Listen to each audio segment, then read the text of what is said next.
Yahoo! Talaga! Welcome back sa pinakamalapit na channel! Swilin! Ayan!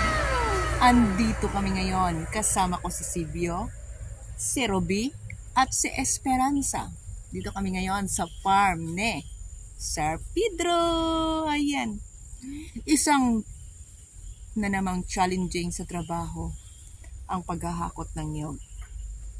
Eto na, samahan niyo kami. Si Sibyo, at saka si Esperanza, at saka si Roby.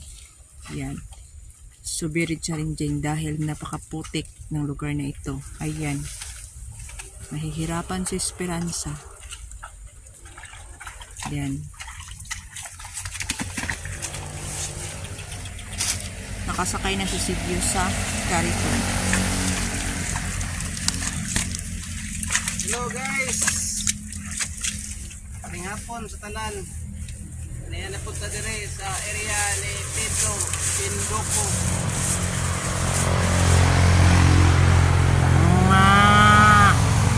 Nakot may o grupi. Sabi ka resort sa dalan. Bangka unta to, og nay bangka. Kasi nay bangka niya, pinita ka. Bangka among gamit ko na nagakot.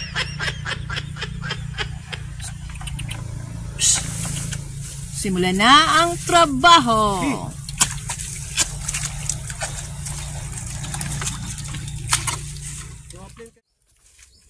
Kapay Ruby dito ko. Sa lubot ni Ruby.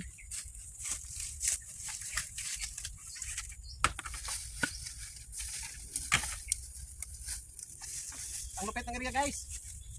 Hirapan sa kalisod akong tabaw. Nga oy. Soto oy. Lakaw ba? Lakaw. Baw lakaw na baw. Aman mo lakaw oy. Nga oy.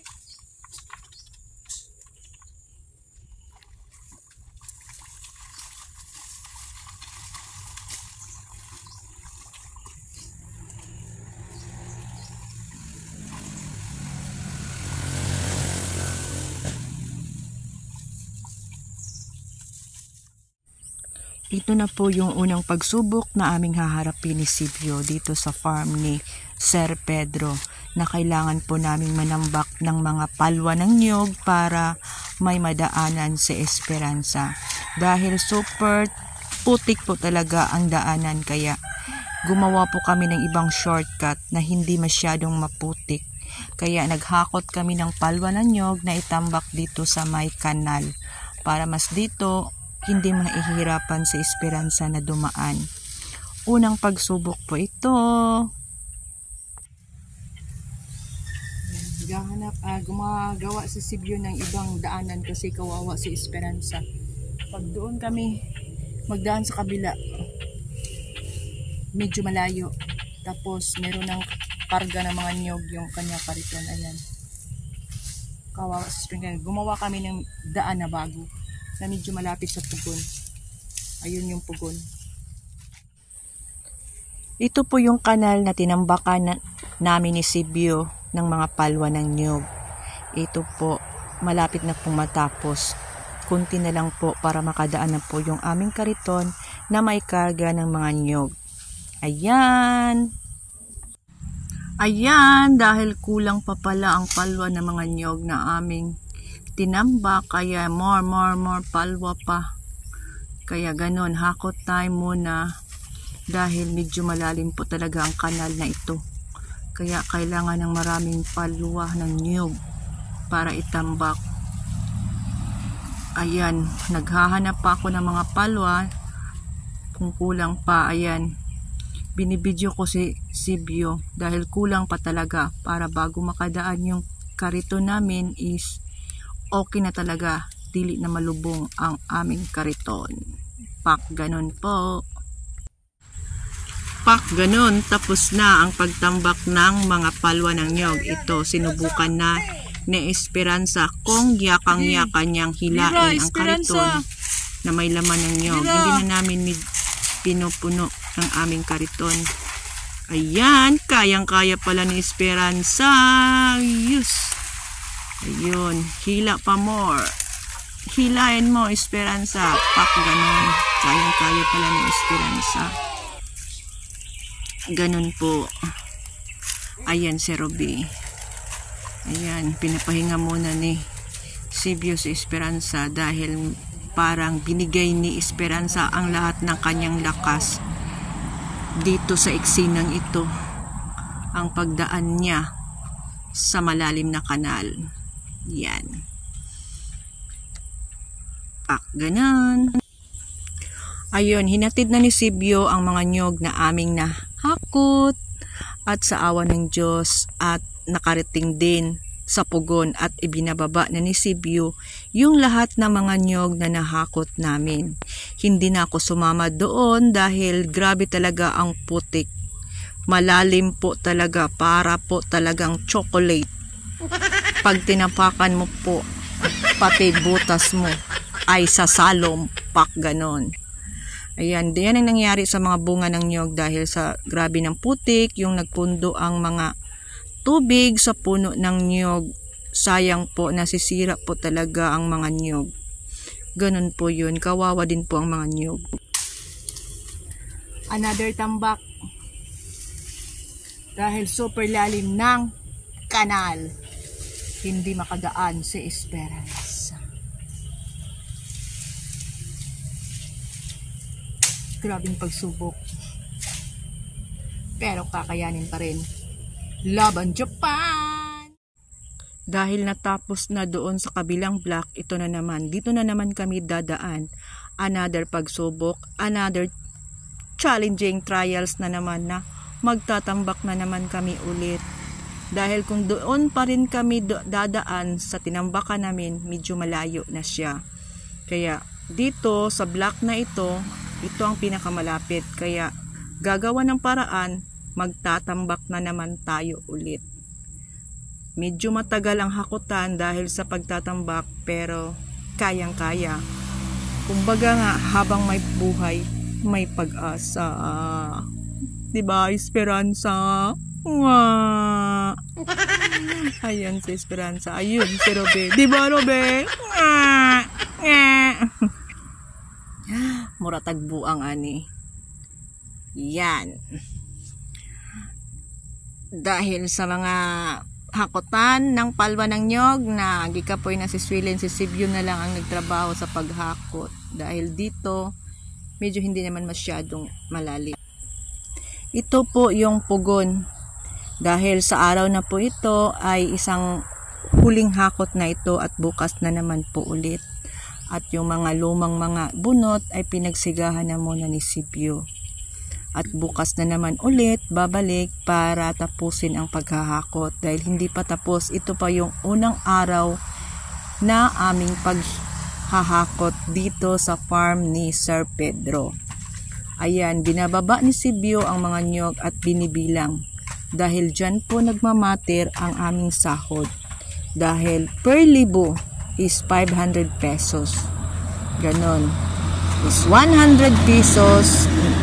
100 pieces pala ng mga nyog is 50 pesos. At kung umabot nyo ng 1,000 is 500 pesos. Ganon po ang sahuran dito sa paghahakot ng nyog. Kinabukasan po ito, sisimulan na naman ang paghahakot ng nyog hanggat po matapos po ito. Kaso meron na naman pong another tambak dahil yung dadaanan namin is ayan, medyo malubong gid na diha ang ligid sa among kariton na kailangan na po og tambak time na po. It's another tambak na sad, kaya ito nagtatambak na naman kami ni Sibyo. At dito na nakita na ang beauty ni Swilly na naghahakot ng palwa ng nyog. Ayan, buti na lang at may pinatungan ako ng aking cellphone para kitang-kita na naghahakot talaga si Swilly ng mga palwa ng nyog. Ayan, kita ninyo ang mukha ni Swilly. Yung lakas yan, hila pa more. Isang-isa lang palwa, yung iba kasing palwa is mabigat. Nun.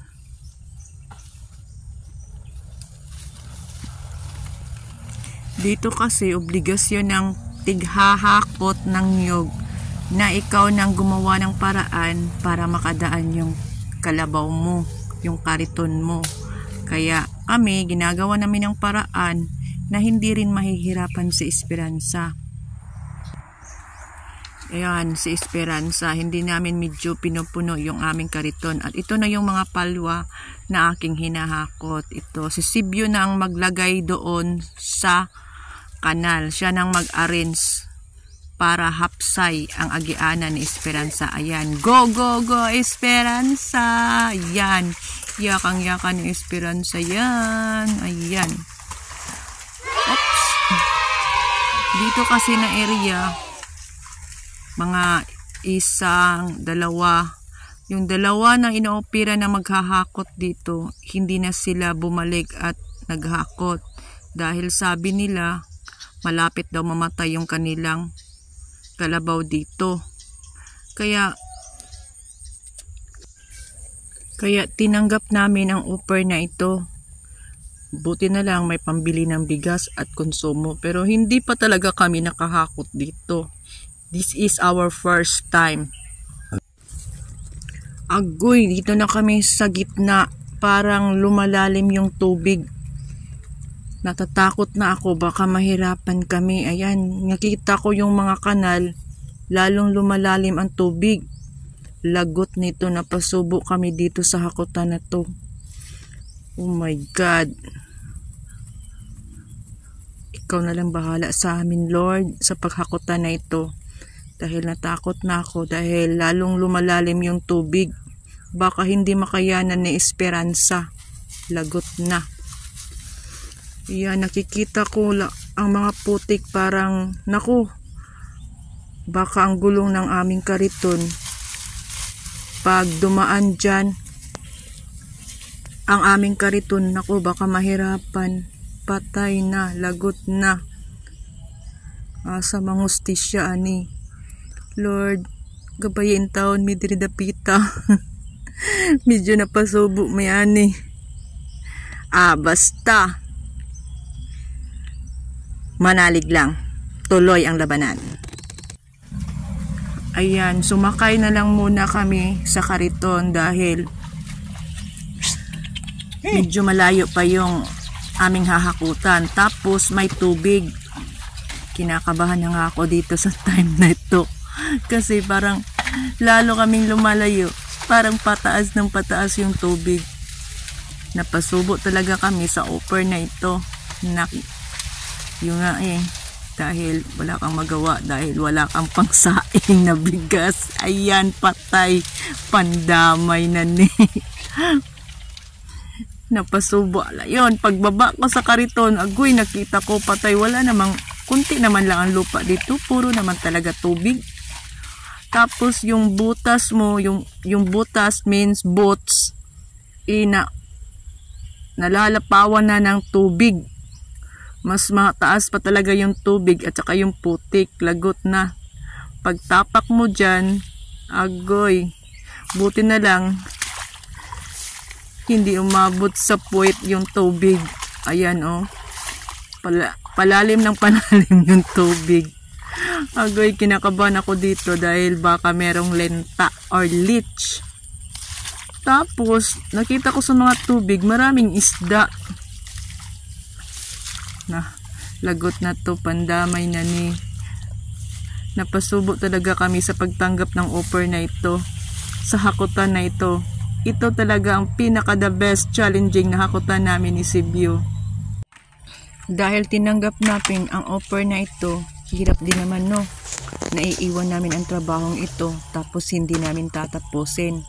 Baka mabudget kami sa may-ari tapos hindi na kami bibigyan ng trabaho sa mga ibang area. Kaya kailangan namin itong tapusin.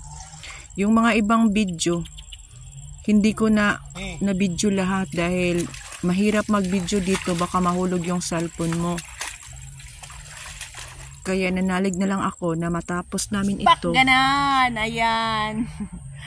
Ayan, nandito ako sa kakahintay kay Sibyo. Hindi pa bumalik yung kariton. Ayan, kaya nandito ako sa may puno ng niyog. Tapos, yun. Kulang na lang magbangka dahil sa lalim po ng tubig dito. Medyo nahihirapan po kami sa paghakot ni Sibyo. Ito pong farm na ito kay Sir Pedro po ito. Ayan. Dahil palagi pong umuulan, tumataas po ang tubig dito. Kaya medyo mahirap po sa kagaya naming maghahakot ng niyog na may kariton. Kaya nahihirapan po ang kalabaw namin si Esperanza. Ganon po yun. Ayan. Ayaw ko na po sanang mag-vlog dahil masakit. Masakit yung ma-demonetize ka. Yung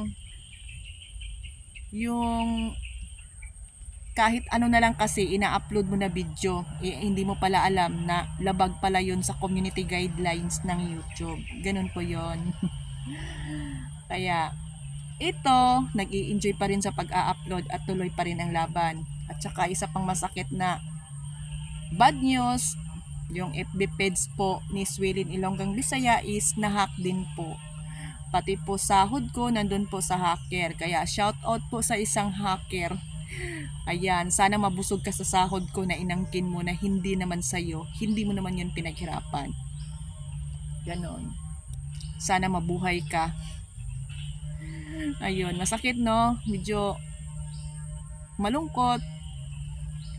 Siguro hindi mo ito mararanasan kung hindi ka matapang na bilang isang vlogger. Ganon po yon. Karamihan din kasi sa mga ibang vlogger, ganito pong mga sitwasyon ang nararanasan nila. Yung mahak ang kanilang mga FB page at demonetize po ulit ang kanilang channel. Ayun. Mabuti na lang po at hindi na i-close ni YouTube ang aking channel at tuloy na pa rin ang pag-a-upload at kukunin ko pa rin ang 4,000 watch hour. Ayan. I-enjoy ko na lang po ang pag-a-upload para merong memories si Swilin at ganun po yon.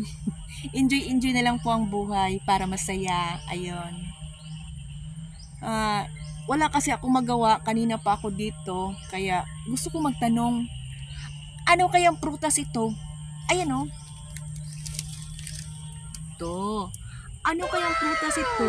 Kanina ko pa kasi tinitingnan kung makain ba ito. Ayan o. Yan. Makain kaya yan? O baka organic or healthy? Tuloy ang buhay. Habang may buhay, may pag-asa. Kaya nga hindi maganda ang buhay kapag walang trials, 'di ba? Yan po ang mga sahog ng ating buhay. Kapag walang trials, hindi challenging ang buhay. Mabuti na lang nga kami dahil kunti lang yung pinoproblema namin, piso lang. Habang ang mga mayayaman, milyones, 'di ba? Kinabukasan po parang ika-3 araw, ika-4 na araw na po ito. Mahirapan talaga kaming pumasok doon sa area dahil para po siyang sapa. Hindi po nakapasok yung aming kariton. Ginagawan po namin ng paraan kung paano namin makukuha yung mga nyug na doon na para ng sapa. Kaya iginarahin muna namin itong mga nyug dito at pinapahinga namin si Esperanza dahil medyo hirap po talaga sumulong doon sa area na yun. Doon sa katapusan na po talaga. Doon na po sa Tumoy, kung sa Bisaya pa is Tumoy. Nandun na kami sa Tumoy sa area. Yun na lang po ang huling hahakutin namin. Matatapos na ito. Kung hindi namin ito makakaya, babalik at babalikan pa rin namin pagka kinabukasan. Kailangan namin itong tapusin. Iginarahin namin ang aming mga niyog, ibinababa namin pati ang aming kariton dahil nasira pati ang bearing. Kaya sabi ni Sibyo, ihikot daw, ilubid daw yung mga yung mga niyog. Parang rafting ba, para hindi daw maanod kasi nasa unahan may mga tubig daw. Tapos ihikot daw sa lubid at hihilain na lang daw namin kaya nasira na ang aming kariton. Tapos Esperanza pinahinga namin. Kaya ito bawat nyog 2 pares gihikot nako na sila. Hirap naman magtagalog oy. Gihikot na ako pares-pares para dili sila magbulag-bulag, magkasama pa rin sila. Tapos hihilain daw ng mga lubid. Pak ganon, hindi ko na alam kung paano mag-explain. Kaya itong ginawa ko, inutosan ako ni Sibyo.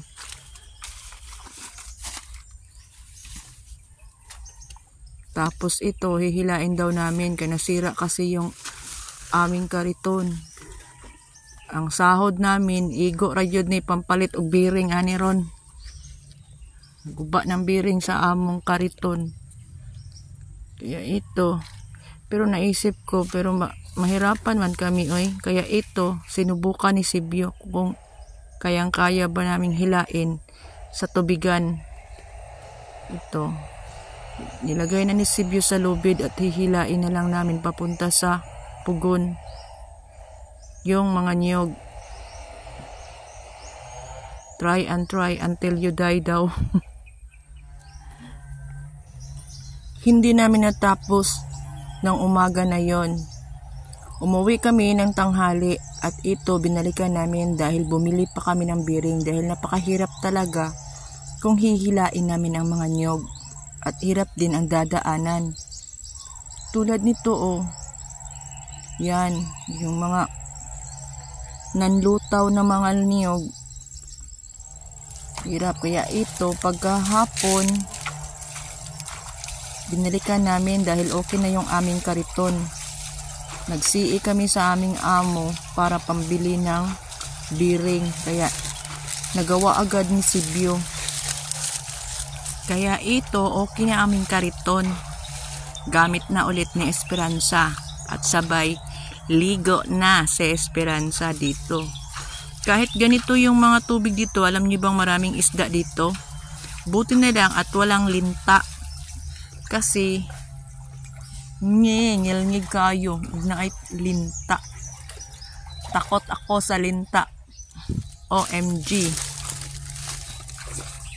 Kaya ito, sinimulan na namin ni Sibyo ang paghahakot. Hindi daw kami mawala ng pag-asa. Kailangan naming tapusin ang trabahong ito para hindi po kami mabudget sa may-ari. Para sa susunod, bibigyan niya kami ulit ng trabaho.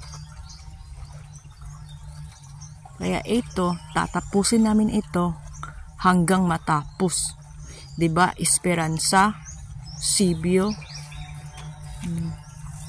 Nakakatakot lang dito kapag umapak ka sa tubig, yung hindi mo na mahila yung paa mo at saka yung bots mo kasi nakalubong na siya sa putik.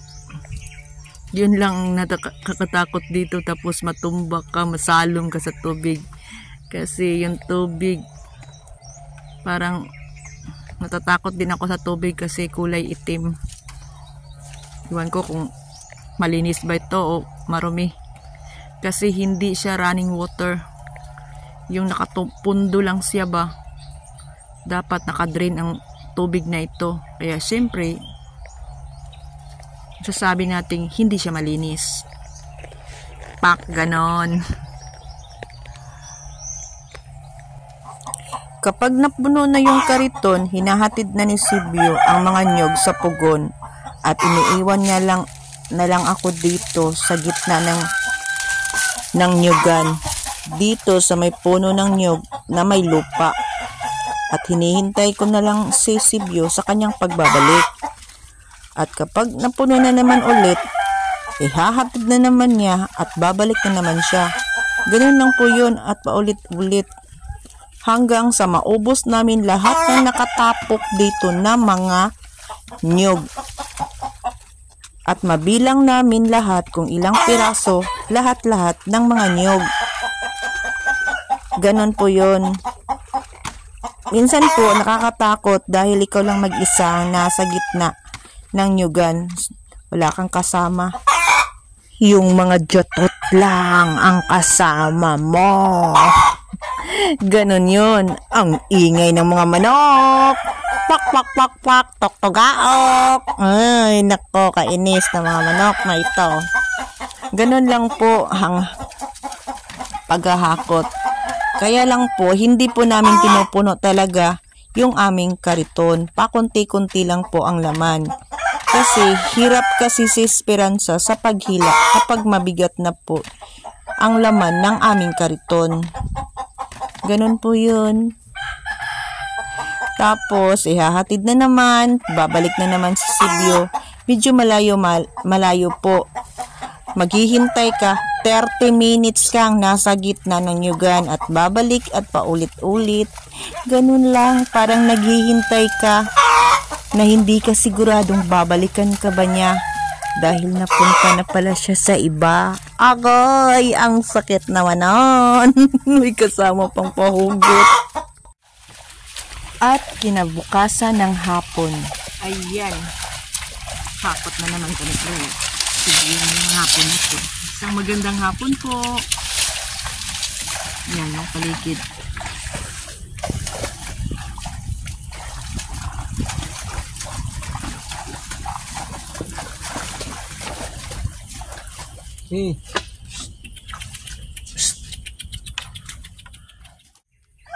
Umabot na talaga sa point na ayaw na talagang umapak na Esperanza sa tubig dahil nanginginig na siya. Tapos palagi lang siyang mga 5 minutes umiihi na naman. Kaya ganun. Kahit nga ako nabababad ako sa tubig, lagi akong umuutot. Parang lang nilalamig yung katawan mo ba na nahumol ka sa tubig. Kaya ang ginawa namin, hinakot namin ang mga niyog na natira dahil mga 300 pieces na lang kasi yung natira. Inihakot namin ni Sibyo at inilagay namin sa walang tubig at doon na lang hahakutin na Esperanza hanggang sa matapos. Kaya ito, tinatapon ko doon sa walang tubig. Nahakot na ito namin, nailagay na namin ito sa walang tubig. Kaya ito na. Hihintayin ko na lang na bumalik si Sibyo at para mahakot na niya itong natirang mga niyog. Mga 300 pieces na lang ito, kunting-kunti na lang, gamay na lang utong ani. At bawat pala hatid ni Sibyo ng mga niyog ay binabalatan na nila Dudong at saka ni Rinante Ripi.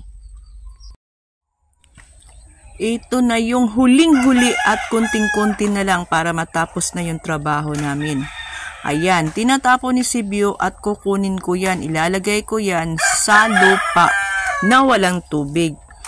Hanggang sa ito ay matapos na ang aming trabaho. Ito na kasi ang huli. Salamat, Lord! Ayan, sa wakas, natapos na rin ang aming trabaho ni Sibyo. Pauwi na kami dahil hapon na po. Ayan, simula po nung Sabado hanggang ngayon po, Huwebes po, araw ng Huwebes po ngayon. Ngayon lang po natapos yung aming trabaho sa paghahakot doon sa farm ni Sir Pedro. Ayan, ang nahakot po namin ay isang bilang po ay 4,000, mga almost 4,200 po. Tapos may kita po kaming 2,168.